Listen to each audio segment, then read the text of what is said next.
Hello, this is Dr. Seema, Bajaj Director, Omya Fertility Group. Today we are going to discuss about polycystic ovarian disease, how to get pregnant with PCOS. PCOS, which is also known as polycystic ovarian syndrome, is the very common cause of female infertility. Patients with PCOS can conceive with some lifestyle changes or fertility drugs, but some may need IVF for the conception. Most of the PCOS patients have ovulation disorders. Lifestyle changes may restart your ovulation. The PCOS patients are insulin resistant, which may make them to weight gain, so they become obese. This becomes a vicious cycle. The obesity has a negative effect on your fertility and on the PCOS. Losing 5 to 10% of your weight may increase the chances of conception. So after losing weight, you have more chances of conception, but sometimes still you need a fertility drug or help of a fertility specialist. A combination of diet and exercise is very important for a PCOS. You should not gain weight. You should maintain a normal BMI of 18 to 24. Avoid carbohydrates. Eat food which is rich in proteins. Avoid junk foods. Some eating tips for a PCOS patient: eat more of the proteins.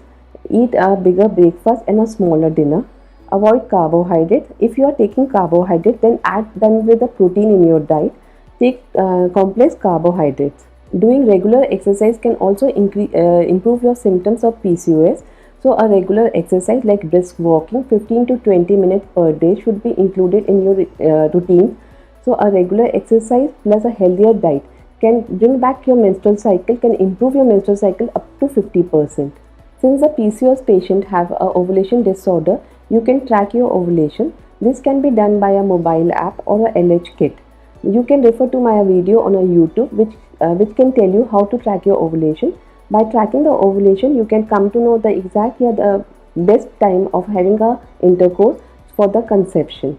To treat PCOS, first you should know what type of PCOS you have. Mostly there are 4 types of PCOS. One is insulin resistant, in which you can come to know through checking of your blood test of the insulin levels. Second is a post-pill type of a PCOS, which occurs if your periods are regular before starting a birth control pill and then become abnormal after stopping a pill. It becomes a post-pill PCOS. A third is type of an inflammatory PCOS, in which the levels of there is increase in testosterone level. And fourth type is an adrenal type of a PCOS, in which DHEAS is increased. After lifestyle changes, some patients may need the help of medication to conceive.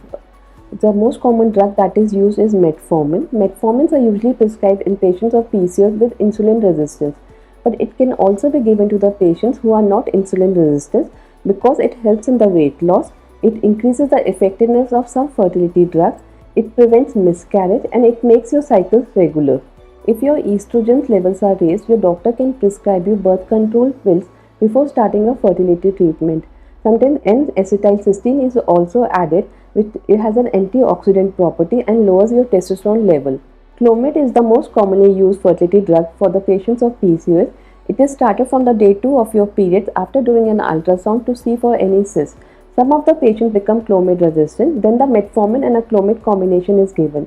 Another drug which is commonly used is letroz. Patients who are resistant to clomid, they can be started on letroz again from the day 2 of the period for the ovulation, and this is a fertility drug which is used nowadays. If clomid and letrozole is not successful, the next step is use of gonadotropin.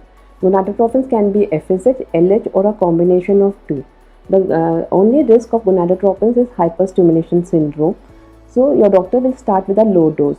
The doctor can use only the fertility drug, oral drugs or injectables, or both of them together. The question that comes to the mind of a patient is what procedure, what fertility treatment we should undergo. Whether we should go only for the ovulation induction, whether we should go for an IUI or whether we should go for an IVF. If your tubes are open, then you can go for an IUI. But if gonadotropin treatment and IUI is not successful, the next step is IVF or IVM. In this, the gonadotropin injections are started from day 2 of your period.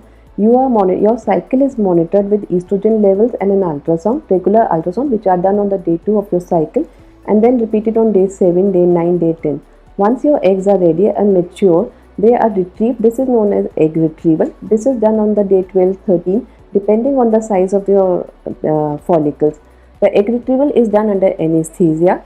The eggs are taken out and the husband's semen sample is taken, mixed in a petri dish and kept in an embryology lab in an incubator. Once the embryos are formed, then they can be transferred back in the uterus.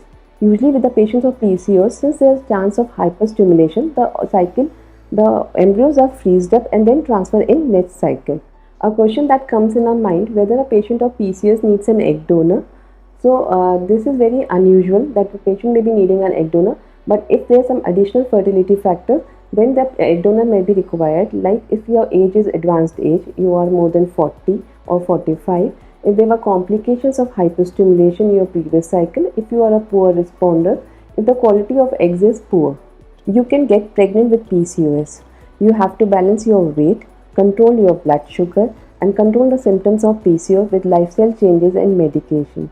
If you are not getting pregnant with the fertility drugs, then please consult your IVF specialist or a doctor and you can get pregnant with an IVF. We at Omya is running a PCOS OPD on first and third Wednesday of every month. So if any difficulty in conception or you want to consult us, please contact us.